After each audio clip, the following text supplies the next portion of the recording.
Yo,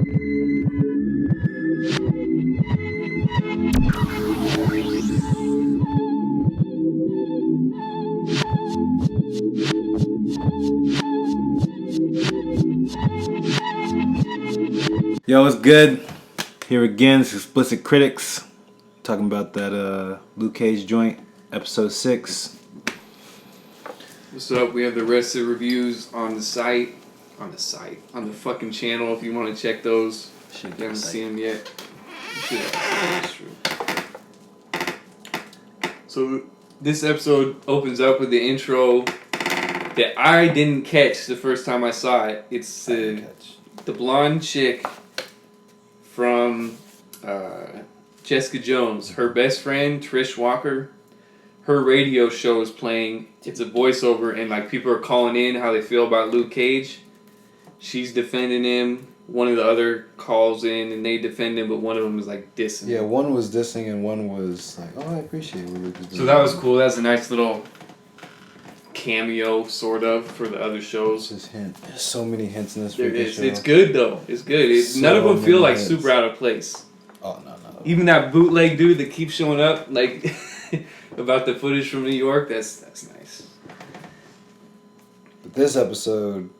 Oh wait, we'll go into what we thought about. Yeah, let's not do spoilers yet. I first of all, I don't like all these. I like all these fucking episodes. But this episode was nice and action packed. It was. There was a lot of action. It catches your attention like the whole time. So, as of now, I would say it's the better episodes of all of them. Oh, really? Yeah. Yeah, maybe. It was pretty good. Because it kept your attention the whole time. You didn't know like how it was gonna end because you kept getting information at like different times, and then new characters come into play, and then you see what side they're on and how they play that situation. It was just wrapping the mind. It was like slowly unveiling, and it's like at the end it's like, oh fuck, like that was nice. Yeah, I can't really say much other than what you just said. If we don't go into spoilers, so fuck it, let's just go into spoilers. Fuck, where do you start in this book? So I'm gonna start. Fucking one of my notes I put. Luke Cage and his boy from the barbershop, the only one that's left alive. I forgot his fucking name. They're in there eating together, and he's telling him shit like, hey, "You don't need to be a superhero." And Luke Cage is like, "I'm not a hero," and he's like, "That's a great slogan. I'm not a hero. Pay me." And that's a fucking shout out to Heroes for Hire, and that's dope. They've already done like 2 or 3 of those, but it was just that should be. I'm not a hero. Pay me. That's a dope slogan. So, and that's where Claire from Daredevil, from all the Netflix shows, that's her mom's place. It's her shop, her restaurant. So she's there and recognizes Luke, and she goes over to talk to him. So that's how that is. That was funny. He was like, "Hey." Yeah. Oh yeah. Hey. Yeah. In Jessica Jones, they didn't actually do anything though, did they? No. Yeah, I got another note about that though. Yeah. I was like, because I couldn't remember if like, nah. like did they at least like kiss or some shit? They didn't do shit. So there's not much of fucking Cottonmouth in this episode. No. Fucking Mariah, his cousin, goes over to see him, and she's like, "You need to get rid of Luke Cage."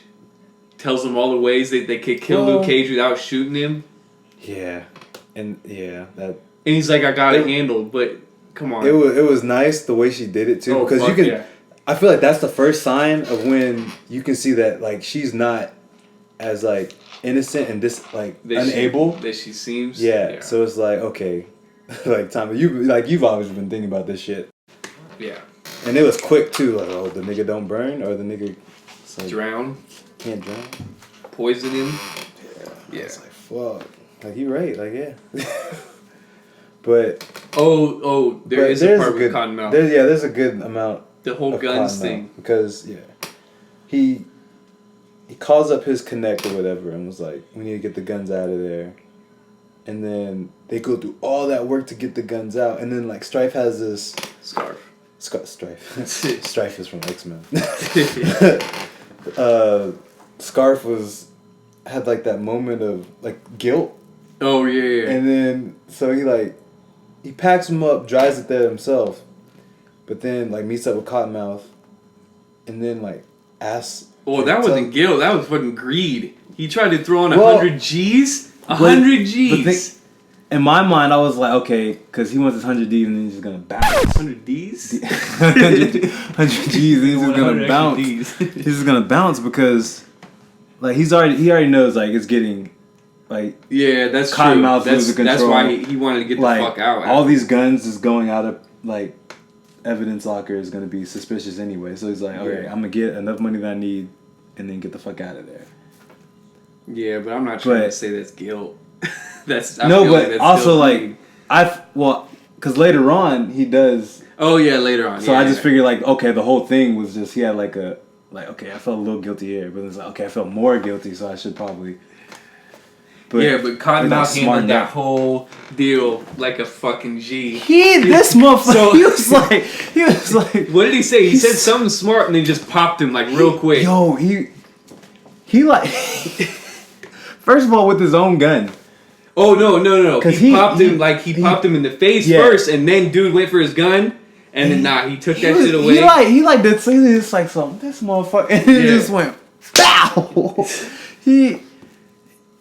That was nice.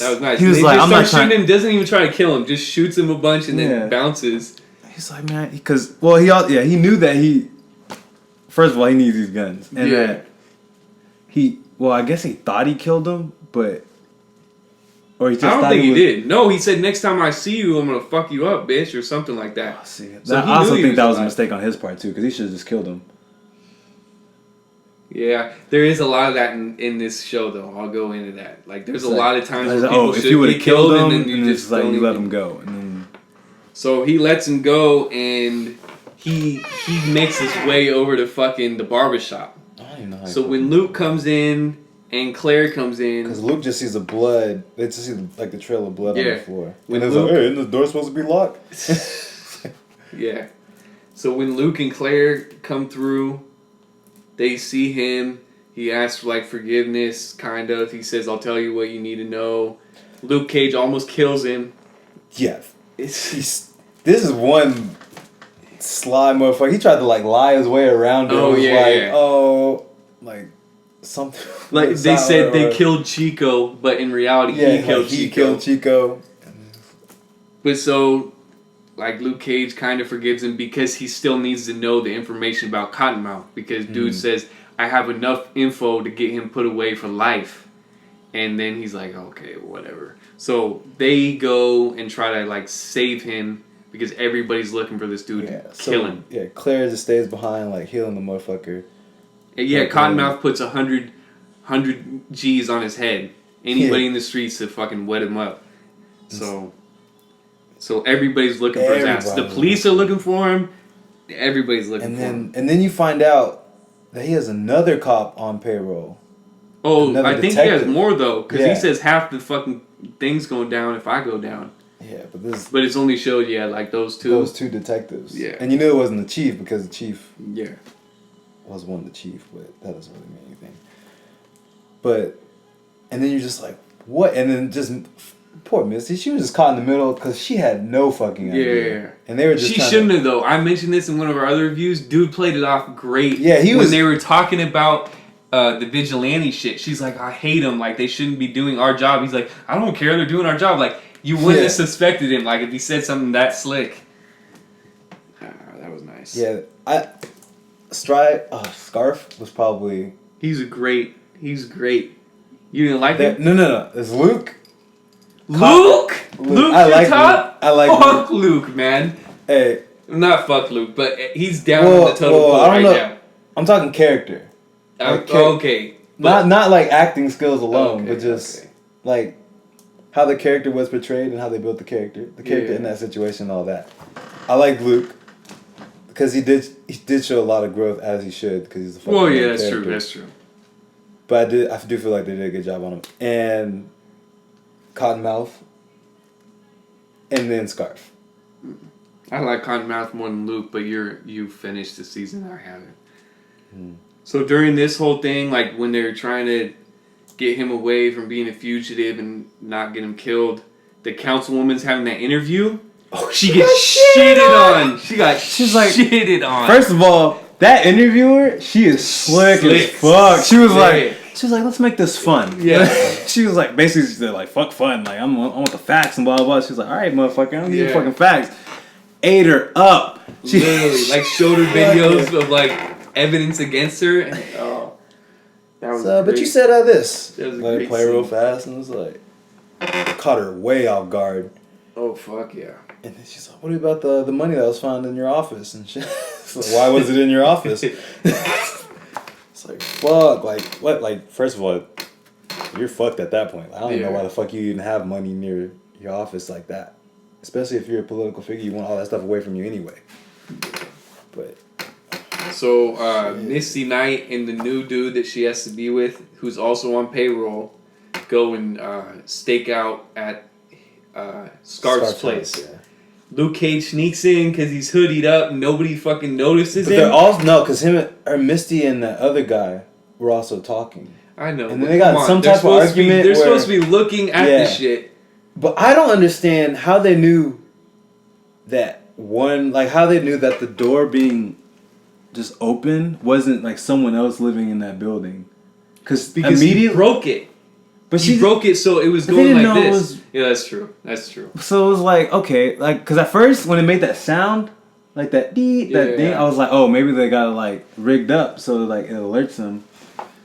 But I was like, come on, man. Well, they were expecting the person to shut the fucking door behind them, and it was just swinging because it was broken. So maybe that's why.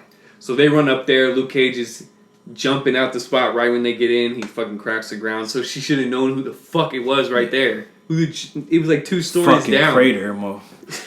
So he steals the book that Scarf told him to get with all the evidence. Yeah, it has everything. So he basically he has what he needs now. And then they protect Scarf till the end of the episode, but Scarf ends up dying just because he's lost too much blood, I guess, in all the activities they had to do. And they were still a ways from the hospital because they had to. First of all, he got lit up. Yeah. So he dies. It's emotional for Misty. They take Cottonmouth in because all the evidence against him. That was basically the end of the action. In the episode. And then Misty also finds out that the other guy's crooked because she tricked that. No, I think that was the next episode. No, it was this one. Are you sure? Yeah. Because she's like, oh, I got a call from Scarf. And then but that dude was a bitch, though. He couldn't even... Come on. Like, they're in the car right there, and he can't do shit. Yeah, he was a bitch. And I was like, what? First of all, she picks up the phone and then just... It's not like... Oh, she didn't get a call from shit. She just had her record on. She just, like... Played it off. Just like, come on, man. Yeah. And he just instantly went in that. And this is like... You don't do that shit. Like, even if you do get him... You just fucked yourself because now she knows. So it's like, you're a fucking idiot. Yeah, he sounded like a kid. Like, oh, he's more deep than me in it. Like, who gives a fuck? Like, yeah, bro. Like, it's like, first of all, kayfabe that shit. Like, I don't know what the fuck that nigga's talking about. Yeah, that's true. So, yeah, she finds out partner was crooked and he dies and that dude was crooked. They replaced the fucking captains of the squad because of that shit. Which, like... made it harder for Misty, Misty. But also, I feel like this was also like a wake up call for Misty as well. Yeah. So she like started getting more shit done, and then she wasn't really trusting anybody because at first she's heavily reliant on the system.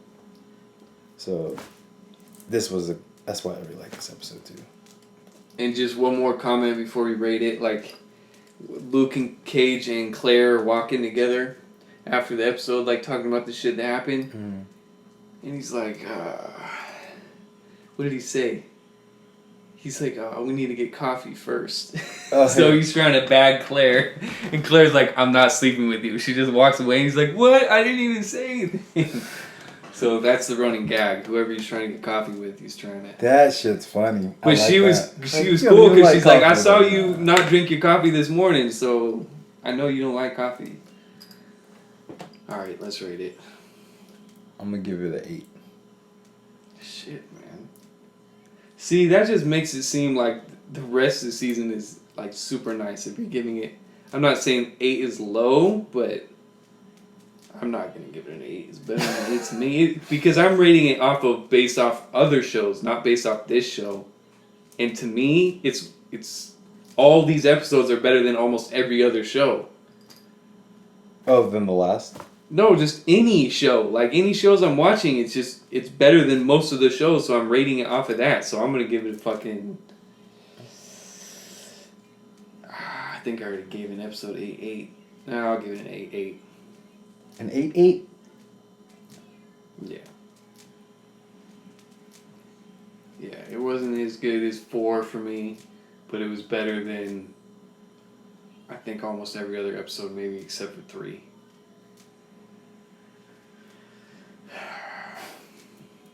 Alright, we'll get you with episode 7 coming next. How the fuck are you gonna tell me Havoc is introducing Scott Summers to the fucking X-Men? Oh, they're not even X-Men in this movie. It's like a first. Yeah. It's like, oh, the X-Men were dead, but we're gonna bring them back. And Mystique can catch a dick. She did not do that. Yo, this gay motherfucker. Oh my god. Look at the dick.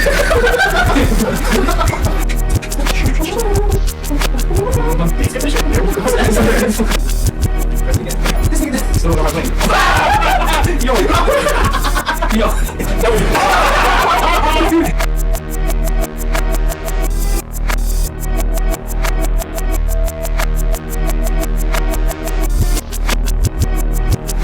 haven't seen it. So, have you gone to the it? I have. I have. And I liked it. Why do you like it? Because, oh my god. It's so nice. Got a nice sample, nice beat, fucking. It's well lyrical, it's really nice. The flow just matches. It fits his voice. And it's a really good, like, message. Yeah. Like, and that's what fit even better with the sample.